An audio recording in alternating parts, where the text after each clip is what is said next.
Number 28 4వ భాగము. బుట్కి పట్టణం నుంచి మెసేజ్ ఏమైనా వచ్చిందా? ఉదయం 8 గంటల సమయంలో ఇస్లామాబాద్లోని స్పెషల్ బ్రాంచి హెడ్ క్వార్టర్స్లోకి అడుగుపెడుతూ అడిగింది assistant director Nazima. Night duty చేసిన టెలిఫోన్ ఆపరేటర్ అంతకుముందే డ్యూటీ దిగి వెళ్ళిపోవటం వల్ల ఆమె టేబుల్ మీద పెట్టిన కాగితాలు అన్నింటినీ జాగ్రత్తగా పరిశీలించాడు. అప్పుడే డ్యూటీలో ప్రవేశించిన మేల్ టెలిఫోన్ ఆపరేటర్. ఉదయం 7 గంటల ప్రాంతంలో ఎవరో ఒక వ్యక్తి మీకోసం ఫోన్ చేశాడు. 8 గంటల 2 నిమిషాలకు మళ్ళీ ఫోన్ చేస్తానని చెప్పినట్లు మెసేజ్ వ్రాయబడి ఉన్నది. ఒక కాగితాన్ని తీసి నజీమాకు అందిస్తూ అన్నాడు అతను. వాచి వంక ఒకసారి చూసుకొని అక్కడే ఉన్న ఒక కుర్చీలో కూర్చున్నది నజీమా. ఆ వ్యక్తి ఎవరో ఊహించటానికి ప్రయత్నిస్తూ వెయిట్ చేసింది. 8 గంటల 2 నిమిషాల కల్లా గనగనలాడింది ఆమె ఎదుట ఉన్న టెలిఫోన్. హలో, ఎయిర్పోర్ట్లో మీకు తారసపడిన వ్యక్తిని గురించి పూర్తి వివరాలు తెలుసుకోవాలి అనే కోరిక మీకు ఉన్నదా? చిన్నగా నవ్వుతూ అడిగింది అవతలి కంఠం. శరీరంలోని రక్తమంతా ముఖంలోకి వచ్చేస్తున్న అనుభూతి కలిగింది నజీమాకి. ఎవరు నువ్వు? ఎక్కడి నుంచి మాట్లాడుతున్నావు? అలవాటు ప్రకారం అవతలి మనిషి ఐడెంటిటీని తెలుసుకోవడానికి ట్రై చేసింది. చిన్నగా నవ్వటాన్ని మానుకొని పెద్దగానే నవ్వేశాడు అవతలి వ్యక్తి. మీ కంప్యూటర్ రూమ్లోకి పోయి రెడ్ అలర్ట్ ఫైల్స్ ఉన్న బటన్ని ప్రెస్ చేయండి. మొట్టమొదటి ఫైల్లోని వివరాలని జాగ్రత్తగా చూసుకోండి. నేను ఎవరినో ఎక్కడి నుంచి మాట్లాడుతున్నానో మీకు తెలియవలసిన అవసరం లేదు అంటూ ఇంకోసారి నవ్వి ఫోన్ పెట్టేశాడు ఆ వ్యక్తి. వేగంగా కొట్టుకుంటున్న గుండెల్ని చిక్కబట్టుకుంటూ అక్కడి నుంచి కంప్యూటర్ రూమ్లోకి వెళ్ళింది నజీమా.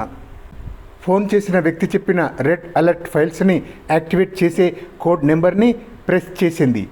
స్క్రీన్ మీద ప్రత్యక్షమైన వివరాల్ని చదివేసరికి మంచు కంటే చల్లగా ఉన్న చన్నీటిలో మెడ వరకు మునిగిన అనుభూతి ఆమెను ఆవరించుకున్నది. ఇండియన్ సిఐబిలో సీక్రెట్ ఏజెంట్గా పనిచేసే షాడో వివరాలు పొందుపరచబడి ఉన్నాయి మొట్టమొదటి ఫైల్లో. అతని రూపురేఖలను వర్ణించటమే కాదు, అతని ఊహా చిత్రాలను కూడా ఆమెకు చూపించింది కంప్యూటర్ స్క్రీన్. అతనే ఎయిర్పోర్ట్లో నాకు అగుపించిన ఆగంతకుడు. అతనే ఎగ్జైట్మెంట్ను అంచుకోవటం చేతకాకపోవడంతో ఆ రూమ్లో ఉన్న ఇతర అధికారులు అందరూ అదిరిపడేటట్లు బిగ్గరగా అరిచింది ఆమె. క్షణాల మీద స్పెషల్ బ్రాంచి హెడ్ క్వార్టర్స్ మొత్తం పాకిపోయింది ఆ వార్త. లిఫ్ట్ని ఆపరేట్ చేసే అటెండర్స్ దగ్గర నుంచి అడిషనల్ డైరెక్టర్ వరకు అందరికీ అదో రకమైన కంగారుకు గురి చేసింది. సీక్రెట్ ఏజెంట్ షాడో పట్టపగలు 10 మంది చూస్తూ ఉండగా మన దేశంలోకి అడుగుపెట్టినట్లు అందరికీ తెలిస్తే అంతకంటే అవమానం మరొకటి ఉండదు. We want him arrested immediately. Arrest చేయటం అసాధ్యం అని అనుకుంటే హతమార్చి అవతల పడేయండి. Do it at once. ఉరుములాంటి కంఠంతో ఆర్డర్స్ ఇచ్చాడు అడిషనల్ డైరెక్టర్. మెరికల వంటి డిటెక్టివ్స్ని 10 మందిని సెలెక్ట్ చేసింది నజీమా. బుట్కి సిటీలో జరుగుతున్న గందరగోళాలకు ఆ షాడోనే కారకుడు అయి ఉంటాడు. స్పెషల్ హెలికాప్టర్లో మనం వెంటనే అక్కడికి పోవాలి అంటూ తన రూమ్లో నుంచి బయటికి వచ్చింది. అదే సమయంలో ఆమెకు సైగ చేశాడు టెలిఫోన్ ఆపరేటర్. ఇందాక మీతో మాట్లాడినట్లుగానే మరో వ్యక్తి మిమ్మల్ని పిలవమని రిక్వెస్ట్ చేస్తున్నాడు. అతి ముఖ్యమైన విషయం ఒకటి మీకు చెప్పాలట అంటూ రిసీవర్ని ఆమెకు అందించాడు. షాడోకి సంబంధించిన సమాచారం మరికొంత లభ్యం అవుతుందేమోనన్న ఆశతో హలో అనే అవతల వ్యక్తిని పలకరించింది నజీమా. నేను షాడోని మాట్లాడుతున్నాను మిస్ నజీమా. ఎయిర్పోర్ట్లో మీకు తారసపడి మీ హెచ్చరికల్ని వినిపించుకోకుండా పారిపోయినందుకు మన్నించండి. గంభీరంగా ఆమెకు విష్ చేసింది అవతలి కంఠం. కంప్యూటర్ స్క్రీన్ మీద షాడో పేరును చూసిన వెంటనే మంచు కంటే చల్లగా ఉన్న నీటిలో మెడ వరకు దిగిన అనుభూతి కలిగింది నజీమాకి. ఇప్పుడు అవతలి వ్యక్తి ఆ షాడో తనే అని చెప్పుకునేసరికి ఆ చల్లటి నీరు మెడను దాటి తలను కూడా ముంచివేసినట్లు అనిపించింది ఆమెకు. Hello mister Shadow, I am very glad to meet you. ఎయిర్పోర్ట్లో ఉండగా నిన్ను గుర్తుపట్టడం జరిగి ఉంటే డెఫినెట్గా నిన్ను బంధించి ఉండేదాన్ని. మాటల్లోకి చిలిపితనాన్ని బలవంతంగా రప్పించుకుంటూ సమాధానం ఇచ్చింది ఆమె. మౌత్ పీస్కి చేతును అడ్డుపెట్టి టెలిఫోన్ ఆపరేటర్కి సైగ చేసింది. గుర్తు తెలియని ఆగంతకులను ట్రేస్ చేయటం కోసం పోలీస్ డిపార్ట్మెంట్ చేసే ప్రయత్నాలను వెంటనే ప్రారంభించాడు టెలిఫోన్ ఆపరేటర్. టెలిఫోన్ ఎక్స్చేంజ్కి రింగ్ చేసి తమ హెడ్ క్వార్టర్స్కి వచ్చి ఉన్న కాల్ ఏ ఫోన్ నుంచి జనరేట్ అవుతున్నదో వెంటనే తెలియజేయమని రిక్వెస్ట్ చేశాడు. అటువంటి పనులు చేయటంలో ఎంతో ప్రాక్టీస్ ఉన్నట్లు నిశ్శబ్దంగా అతి వేగంగా కదులుతున్న అతన్ని ఒక కంట కనిపెట్టుకుంటూ అవతలి ప్రక్కన ఉన్న షాడోతో మాటల్ని కంటిన్యూ చేసింది నజీమా. 4-5 నిమిషాలకు కాస్తంత ఎక్కువగానే కావాలి టైం టెలిఫోన్ ఎక్స్చేంజ్ వారికి. వారు షాడో ఉపయోగిస్తున్న ఫోన్ను ట్రేస్ చేసేటంత వరకు లైన్ డిస్కనెక్ట్ కాకూడదు. పట్టపగలు డైరెక్ట్గా మా రాజధాని నగరంలో ప్రత్యక్షం అవుతావని మేము ఎక్స్పెక్ట్ చేయలేదు మిస్టర్ షాడో. మీ ధైర్యానికి జోహార్ చేస్తున్నాను అంటూ మెచ్చుకోవటం మొదలుపెట్టేసరికి పెద్దగా నవ్వాడు షాడో. మీ టెలిఫోన్ ఆపరేటర్ ఈసరికి ఎక్స్చేంజ్కి రింగ్ చేసి నా కాల్ని ట్రేస్ చేసే ప్రయత్నాలు ప్రారంభించినట్లు నాకు తెలుసు మేడం. ఇంకో నిమిషం పాటు నేను ఇక్కడే ఉంటే మీరు పంపించే స్పెషల్ స్క్వాడ్ మెంబర్స్కి పట్టుబడిపోవటం తప్పనిసరి. అందుకని నేను ఫోన్ చేయడానికి కారణాన్ని చెప్పి వెళ్ళిపోతాను అంటూ బుట్కీ సిటీని దాటిన తర్వాత తనకు అగుపించిన బెల్రియోన్ గురించి ఆమెకు తెలియజేశాడు. మీ అణు విద్యుత్ కేంద్రం మీద ఒక కన్ను వేసి ఉంచండి. మీ కరీం ఖాన్ని జాగ్రత్తగా కాపాడుకోండి. Wish you best of luck అంటూ లైన్ని డిస్కనెక్ట్ చేశాడు. హలో హలో అని 2 సార్లు అతన్ని పిలిచింది నజీమా. అతనిక తనతో మాట్లాడడని అర్థం అవగానే టెలిఫోన్ ఆపరేటర్ వైపు చూసింది. 3 టౌన్ మెయిన్ రోడ్డు మీది పబ్లిక్ టెలిఫోన్ బూత్లో నుంచి మాట్లాడాడు. అప్పుడే ఆ కాల్ని ట్రేస్ చేయటం వల్ల హడావుడిగా ఆమెకు తెలియపరిచాడు టెలిఫోన్ ఆపరేటర్. బెల్ రియాన్ గురించి షాడో చెప్పిన మాటల్ని మర్చిపోయింది నజీమా. కరీం ఖాన్కి ఏదైనా ఆపద సంభవిస్తుందేమోనని అతను చేసిన హెచ్చరికను సీరియస్గా తీసుకోవాలన్న ఆలోచన కూడా చేయలేకపోయింది. కమాన్ ఎవ్రీబడి, సిటీలోని పోలీస్ స్టేషన్స్ అన్నిటినీ అలర్ట్ చేయండి. సీక్రెట్ ఏజెంట్ షాడోని ఈరోజు అరెస్ట్ చేసి తీరాల్సిందే అని ఆజ్ఞలు జారీ చేస్తూ అంతకుముందు బుట్కి వెళ్ళటానికి తను సెలెక్ట్ చేసిన డిటెక్టివ్స్ను అందరినీ వెంటబెట్టుకొని బయటికి పరుగు తీసింది. సరిగ్గా 2 నిమిషాల తర్వాత వీధుల్లోకి వచ్చేశారు సిటీలోని పోలీస్ పర్సనల్ అందరూ.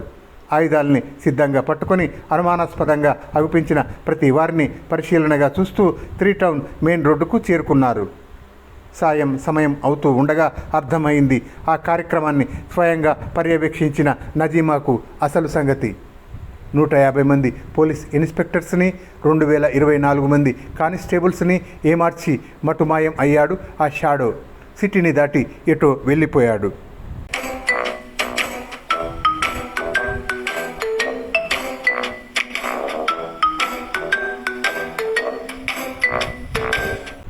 నీకు అసలు బుద్ధి లేదు. నోటికి వచ్చిన మాటలు మాట్లాడటం, మనసుకు తోచిన పనులు చేసేయటం ఈ మధ్య నీకు బాగా అలవాటు అయిపోయింది. ఎవరిని అడిగి నువ్వు హెడ్ క్వార్టర్స్ని వదిలి వెళ్ళావు? కన్నులు ఎర్రచేస్తూ కంగుమంటున్న కంఠంతో ప్రశ్నించారు కులకర్ణి. తల ఎత్తి చూస్తే ఆయన కోపం మరింత అధికం అయిపోతుందన్న అనుమానంతో ఎలా ఉన్నవాడు అలాగే కూర్చుండిపోయాడు షాడో. 10 నిమిషాల తర్వాత స్థిమితపడ్డారు కులకర్ణి. కోటు జేబులో నుంచి సిగార్ని తీసి వెలిగించుకుంటూ కుర్చీ వెనక్కి వాలి కూర్చున్నారు. ఇంటి దగ్గర బిందు నా కోసం వెయిట్ చేస్తూ ఉంటుంది. ఇక నేను వెళ్ళవచ్చా? ధైర్యం చేసి మెల్లగా అడిగాడు షాడో. ఆ రోజు ఉదయమే అతి రహస్యంగా సరిహద్దుల్ని దాటి రామ్ దయాల్ సోదరులతో ఢిల్లీ నగరానికి తిరిగి వచ్చాడు అతను. లాకప్లో ఉండగా చావు దెబ్బలు తిన్న రామ్ దయాల్ సోదరుణ్ణి ఒక హాస్పిటల్లో అడ్మిట్ చేయిస్తూ ఉండగా స్వయంగా వెళ్ళి అతన్ని హెడ్ క్వార్టర్స్కి తీసుకువచ్చారు కులకర్ణి. మన డాక్టర్ రాంప్రసాద్కి మెసేజ్ ఇచ్చాను. స్వయంగా వెళ్ళి మీ ఫ్రెండ్ ఆరోగ్య పరిస్థితిని జాగ్రత్తగా చెక్ చేయమని చెప్పాను. అవసరమైతే అతన్ని మన స్పెషలిస్టుల దగ్గరికి తీసుకువద్దాం. అతని ఆరోగ్య విషయంలో నువ్వు ఎటువంటి దిగులు పెట్టుకోవాల్సిన అవసరం లేదు ఉన్నట్లుండి షాడోకి చెప్పారు ఆయన.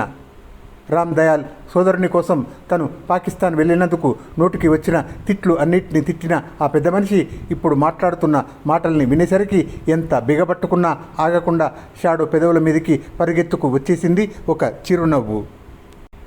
నువ్వు ఎయిర్పోర్ట్లో ఎదురైనప్పుడు నిన్ను గుర్తుపట్టలేకపోయిన నజీమా ఆ తర్వాత నీ గురించి ఎలా తెలుసుకోగలిగిందో నాకు అర్థం కావటం లేదు.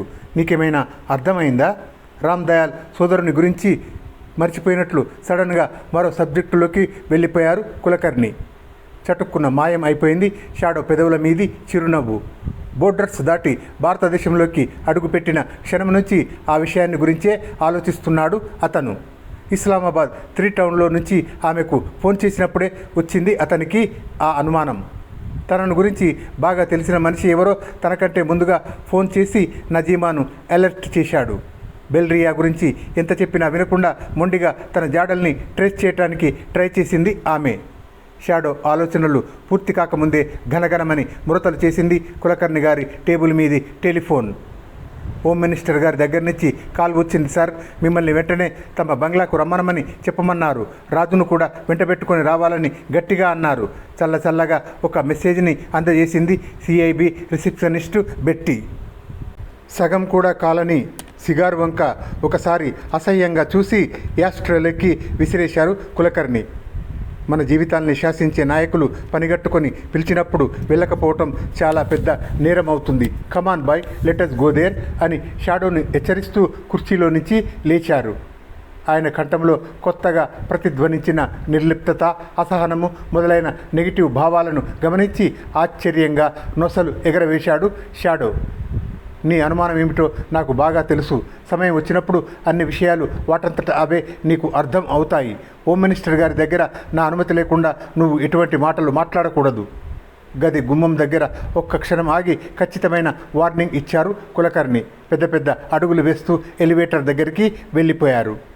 మరింత ఆశ్చర్యంగా చూస్తూ ఆయన గదిలో నుంచి బయటికి వచ్చిన షాడోకి సైగ చేసి మధ్యలోనే ఆపేసింది కులకర్ణి గారి సెక్రటరీ సులోచన. హోమ్ మినిస్టర్ గారి పర్సనల్ సెక్రటరీ మన బాస్ పంటి క్రింద పలుకురాయి మాదిరిగా తయారైంది. బీ కేర్ఫుల్ రాజు, ఆ అమ్మాయి మూలకంగా మనం ట్రబుల్ని ఫేస్ చేయవలసి రావచ్చు. లో గొంతుకతో హెచ్చరించి ముందుకు వెళ్ళిపోమ్మని తల ఊపింది. అసహనంగా ఎలివేటర్ దగ్గర నిలబడిన బాస్ను కలుసుకొని బుద్ధిమంతుడిలా గ్రౌండ్ ఫ్లోర్ని చేరుకున్నాడు షాడో. ప్యాంటు జేబులో నుంచి సిగరెట్ ప్యాకెట్ని తీసి సిగరెట్ వెలిగించుకుంటూ వైట్ అంబాసిడర్ ముందు సీట్లో చంద్ర ప్రక్కన కూర్చున్నాడు.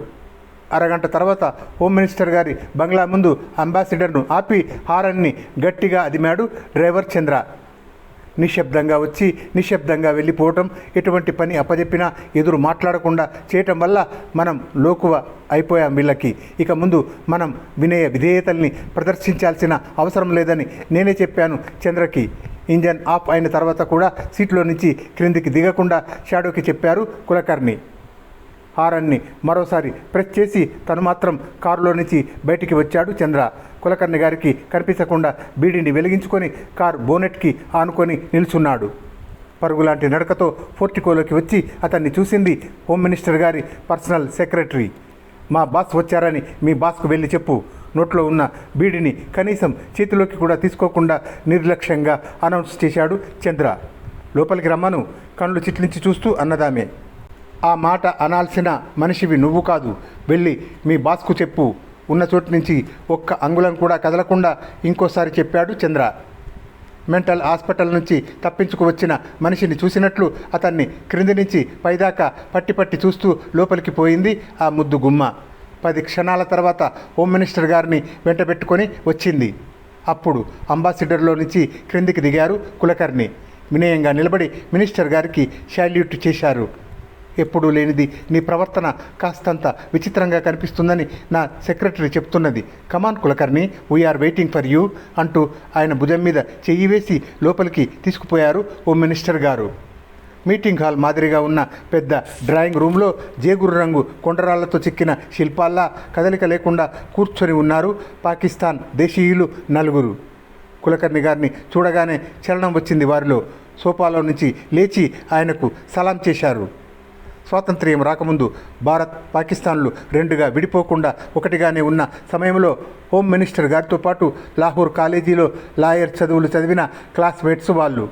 రాజకీయంగా అభిప్రాయ భేదాలు ఉన్నప్పటికీ ఆయన మీద వ్యక్తిగతమైన అభిమానము, ఆపేక్ష కల బాల్య స్నేహితులు.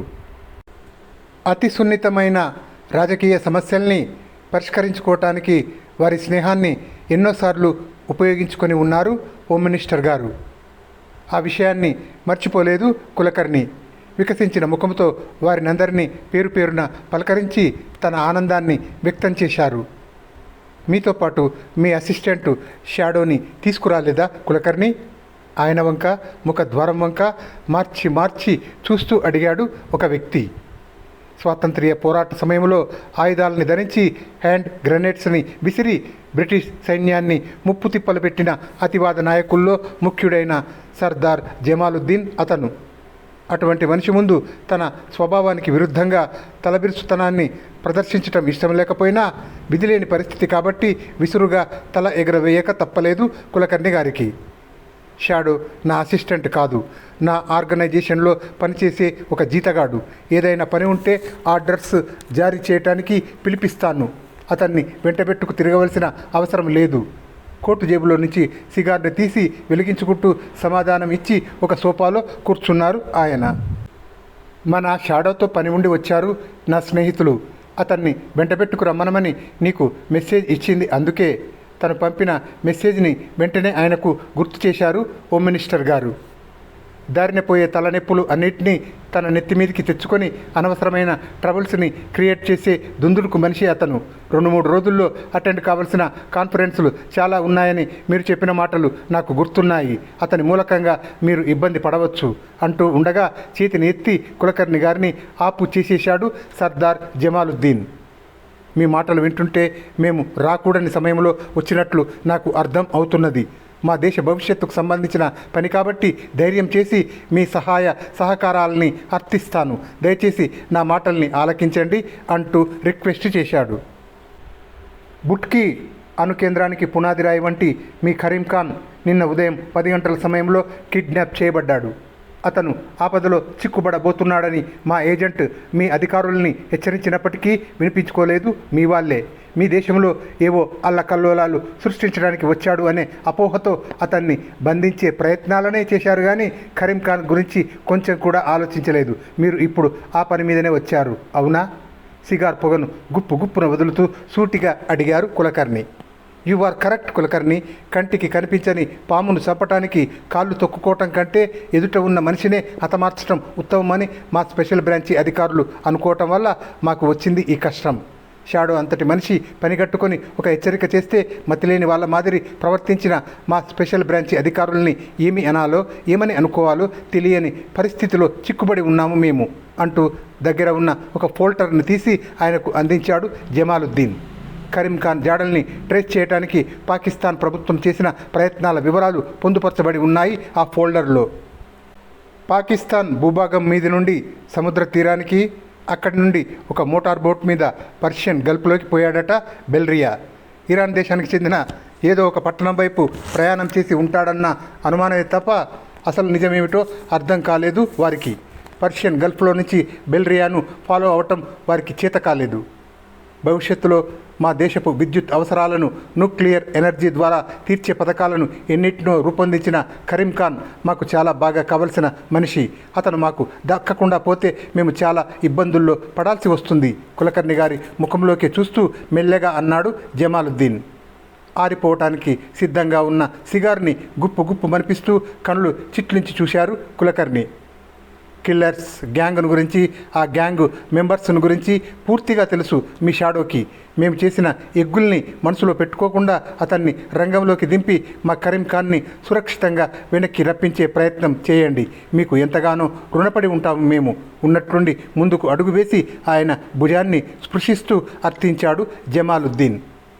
పాకిస్తాన్ ప్రభుత్వంలోనూ ప్రజల్లోనూ విపరీతమైన పలుకుబడి గల ఆ పెద్ద మనిషి అలా దీనంగా అడిగేసరికి ఒక్కసారిగా సడలిపోయింది కులకర్ణి గారి మనసును బిగబట్టి ఉంచిన పట్టుదల.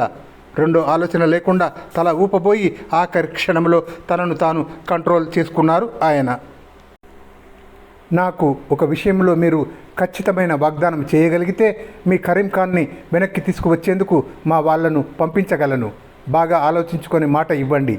సగం కూడా కాలని సిగార్ని దగ్గరలో ఉన్న ఒక యాష్ ట్రేలో పడవేసి ఫ్రెష్ సిగార్ని వెలిగించుకుంటూ అడిగారు ఆయన జమాలుద్దీన్ని. సర్దార్ జమాలుద్దీన్ మనకు బాగా కావలసిన మనిషి. ఆయన నోరు తెరిచి వాగ్దానం చేయాల్సిన అవసరం లేదు. మనం కావాలని అనుకుంటున్న మాటను ఆయన చెవిన వేస్తే చాలు. అంతవరకు మౌనంగా నిలబడి ఉన్న హోమ్ మినిస్టర్ గారు వెంటనే కల్పించుకునేసరికి చిన్నగా నవ్వి తల విదిలించారు కులకర్ణి.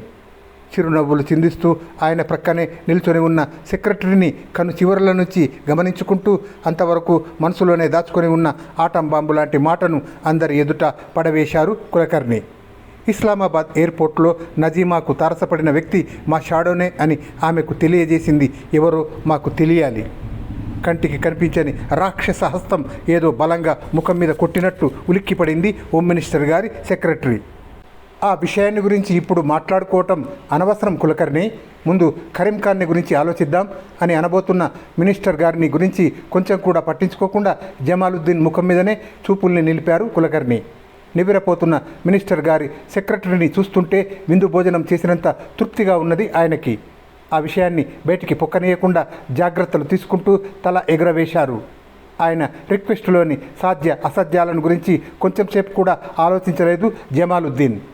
నేను మా దేశానికి తిరిగి వెళ్ళిన 24 గంటల లోపుగా మీరు కోరిన డీటెయిల్స్ని సప్లై చేస్తాను. 24 గంటలు చాలు తడుముకోకుండా వాగ్దానం చేశాడు. అతను ఆ ఇన్ఫర్మేషన్ని కులకర్ణి గారికి అందజేస్తే ఆ తర్వాత ఏం జరుగుతుందో అవగతం అయింది కాబోలు. ఆందోళన నిండిన చూపులతో మినిస్టర్ గారి వైపు చూసింది ఆయన సెక్రటరీ. కొంచెం స్థిమితంగా ఆలోచించి కులకర్ణి, జరిగిపోయిన విషయాల గురించి మనం పట్టుబట్టడం పద్ధతిగా ఉండదు. జమాలుద్దీన్కి అనవసరమైన శ్రమను కలిగించడం భావ్యం కాదు అంటూ సోఫాలో నుంచి లేచిన హోమ్ మినిస్టర్ గారి మాటల్ని అస్సలు వినిపించుకోలేదు Kulkarni. I will be waiting for that information. ఇంకో అరగంటలో మీరు కోరిన పని మీద మా మనుష్యులు బయలుదేరతారు. Wish you all a good day అంటూ అక్కడి వారి సమాధానం కోసం ఎదురు చూడకుండా పోర్టికోలోకి వచ్చేశారు. ఆగు కులకర్ణి, ఒక్క క్షణం ఆగు. ఆందోళన నిండిన కంఠంతో బిగ్గరగా పిలిచినా ఆయన వినిపించుకోకపోవడంతో ఇబ్బందికరంగా తల విదిలిస్తూ జమాలుద్దీన్ కేసి తిరిగారు హోమ్ మినిస్టర్ గారు. కులకర్ణి ఏదో ఆవేశంలో అడిగిన మాటను గురించి నువ్వు పట్టించుకోవాల్సిన అవసరం లేదు. ఫర్గెట్ ఇట్ మై ఫ్రెండ్ అంటూ అతన్ని అనునయించడానికి ప్రయత్నించారు. పోర్టికోలో నుంచి తమ అంబాసిడర్ దగ్గరికి పోయిన కులకర్ణి గారిని అంబాసిడర్ ముందు సీట్లో ఆసీనుడై ఉన్న 6 అడుగుల పర్సనాలిటీని చూసి తృప్తిగా తల ఊపుతూ హోమ్ మినిస్టర్ గారి మాటల్ని లక్ష్య పెట్టలేదు జమాలుద్దీన్. మేము తమకు హాని చేయబోయాము అనే మాటను మర్చిపోయి మా పని చేసి పెట్టడానికి సిద్ధమైన ఆ పెద్ద మనసుకు సలాం చేస్తున్నాను నేను. 24 గంటల లోపల ఆయన అడిగిన సమాచారాన్ని తప్పకుండా తెలియపరుస్తాను. Thank you very much for your hospitality my friend. Thank you అంటూ ఒక సోఫాలో పెట్టిన బ్రీఫ్ కేసును చేతుల్లోకి తీసుకొని తాను కూడా పోర్టికోలోకి వచ్చాడు జమాలుద్దీన్. బాంబే ఎయిర్పోర్ట్లో మా విమానం ఒకటి సిద్ధంగా ఉన్నది. మిమ్మల్ని అది పర్షియన్ గల్ఫ్లోని ఆల్ రషీద్ పట్టణానికి తీసుకుపోతుంది. మీకు ఇచ్చిన ఫోల్డర్లో ఆ వివరాలన్నీ పొందుపరచబడి ఉన్నాయి. Wish you all the best gentlemen అంటూ కులకర్ణి గారికి ఫ్రంట్ సీట్లో ఉన్న పర్సనాలిటీకి విష్ చేసి అక్కడికి సమీపంలోనే ఉన్న తన వెహికల్ వైపు వెళ్ళిపోయాడు జమాలుద్దీన్. ఇటువంటి స్నేహితుల్ని పొందగలిగిన మన మినిస్టర్ గారు నిజంగా ధన్యుడు. ఇటువంటి వారు ఆ దేశంలో ఇంకో 10 మంది మనకు పరిచయం అయితే మన 2 దేశాల మధ్య తగవులు తన్నులాటలు ఉండనే ఉండవు అని కామెంట్ చేస్తూ అంబాసిడర్లో కూర్చున్నారు కులకర్ణి. అటునుంచి అటు ఎయిర్పోర్టుకి పోనీయమని చంద్రకు ఆర్డర్ ఇచ్చారు. పోర్టికోలోకి వచ్చి నిలబడిన హోమ్ మినిస్టర్ గారిని, విషన్న వదనంతో ఆయన వెనుకే నిలుచున్న సెక్రటరీని కను చివరల నుంచి గమనించుకుంటూ కులకర్ణి గారు అందించిన ఫోల్డర్ని ఓపెన్ చేశాడు షాడో.